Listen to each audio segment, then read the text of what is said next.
Cyber centre of excellence દ્વારા આંતરરાજ્ય cyber fraud કરતી એક ખતરનાક ગેંગનો પર્દાફાશ કરાયો. સાયબર ક્રાઇમના ઓપરેશન મ્યુલ હન્ટમાં 53 કરોડનું મહા રેકેટ ઝડપાયું છે. બાબા સિદ્દીકી કેસ સાથે ખુલ્યા કનેક્શન. સાયબર ક્રાઇમે ઓપરેશન મ્યુલ હન્ટ અંતર્ગત કાર્યવાહી કરીને અંદાજે 53.55 કરોડના નાણાકીય ફ્રોડમાં સંડોવાયેલા 10 આરોપીઓની ધરપકડ કરી છે. આ ગેંગ ભારતભરના વિવિધ રાજ્યોમાં સક્રિય હતી. તેમની સામે અત્યાર સુધીમાં 132 જેટલી ફરિયાદો નોંધાઈ ચૂકી છે. સાયબર સેન્ટર ઓફ એક્સલન્સની ટીમે બાતમીના આધારે આણંદ અને અમદાવાદના વિવિધ વિસ્તારોમાં દરોડા પાડીને કુલ 10 આરોપીઓને ઝડપી પાડ્યા છે. તપાસમાં બહાર આવ્યું છે કે આ ગેંગ સાયબર ફ્રોડના નાણાં મેળવવા માટે કુલ 197 જેટલા બેંક એકાઉન્ટ ઓપરેટ કરતી હતી. પકડાયેલા આરોપીઓ પૈકી 3 લોકો સીધા ખાતાધારક તરીકે કામ કરતા હતા. સાયબર ગેંગના તાર મુંબઈના ચકચારી બાબા સિદ્દીકી મર્ડર કેસ સાથે જોડાયેલા હોવાનું પ્રાથમિક તપાસમાં ખુલ્યું છે. પોલીસને મળેલા કનેક્શન મુજબ આ ગેંગે દ્વારા મર્ડર કેસના ગુનેગારોને નાણાકીય મદદ પૂરી પાડવા આવતી હોવાની આશંકા છે. આ બાબતે વધુ ઊંડાણપૂર્વક તપાસ કરવા માટે કેન્દ્રીય એજન્સીઓ સાથે પણ સંકલન સાધવામાં આવી રહ્યું છે.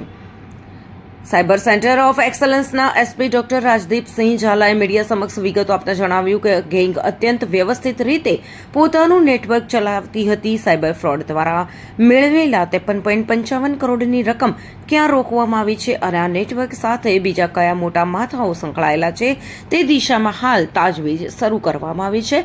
આગામી દિવસોમાં આ ગેંગના અન્ય સાગરીતો પકડાય તેવી પૂરેપૂરી શક્યતાઓ છે.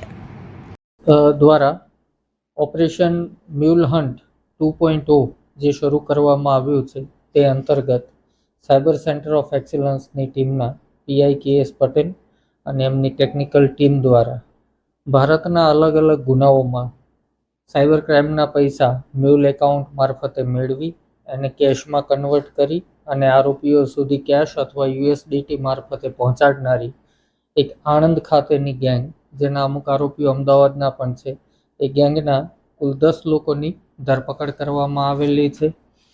આ ગેંગ દ્વારા અત્યાર સુધીમાં 132થી વધારે સાયબર ગુનાઓના પૈસાની લેવડ દેવડ કરવામાં આવેલી છે અને 197 બેંક એકાઉન્ટો આ ગેંગ ઓપરેટ કરતી હતી, જેમાં આશરે 53.55 કરોડ રૂપિયા સાયબર ક્રાઇમના આવેલા છે. આ ગેંગના માણસોના નામ આ પ્રમાણે છે: નિઝામુદ્દીન દિવાન, પીપલ પેટલાદનો કલાલ પીપલ પેટલાદ, સાહિલ મિયા સબીર મિયા મલેક કલાલ પીપલ પેટલાદ, સોહિલ સલીમુદ્દીન મલેક બોરસદ, જિગ્નેશભાઈ પટેલ ખેડા, વનરાજભાઈ ભરવાડ કંજરી તાલુકો નડિયાદ, તુષારભાઈ મયુરભાઈ વાણંદ બોરિયાવી તાલુકો આણંદ, રિકેનભાઈ ઉર્ફે રોકી ઉર્ફે પંડિત મહુધા અને આકાશ પટેલ જે કઠવાડા અમદાવાદનો રહેવાસી છે. આ તમામ પૈકી આમાંથી 3 લોકો ખાતાધારકો છે, 3 લોકો હેન્ડલર તરીકેનું કામ કરતા હતા અને તુષાર વાણંદ અને રિકેન ઉર્ફે પંડિત જે છે એ યુએસડીટી કન્વર્ટનું કામ કરતા હતા અને આકાશ પટેલ એ યુએસડીટી ટ્રાન્સફર કરવાનું અને કન્વર્ટ કરવાનું કામ કરતા હતા. આ ગેંગની ખાસ બાબત એ છે કે આ ગેંગમાં પકડાયેલો સાહિલ મિયા સબીર મિયા મલેક નાઓએ અગાઉ પેટલાદના સલમાન વોરાના જે અકાઉન્ટ હતું કર્ણાટકા બેંકનું, આ બેંક અકાઉન્ટ એણે બાબા સિદ્દીકી મર્ડર કેસના જે આરોપીઓ હતા એને એણે પૂરું પાડેલું હતું, જે પણ વિગત આ તપાસ દરમિયાન ધ્યાન પર આવેલી છે.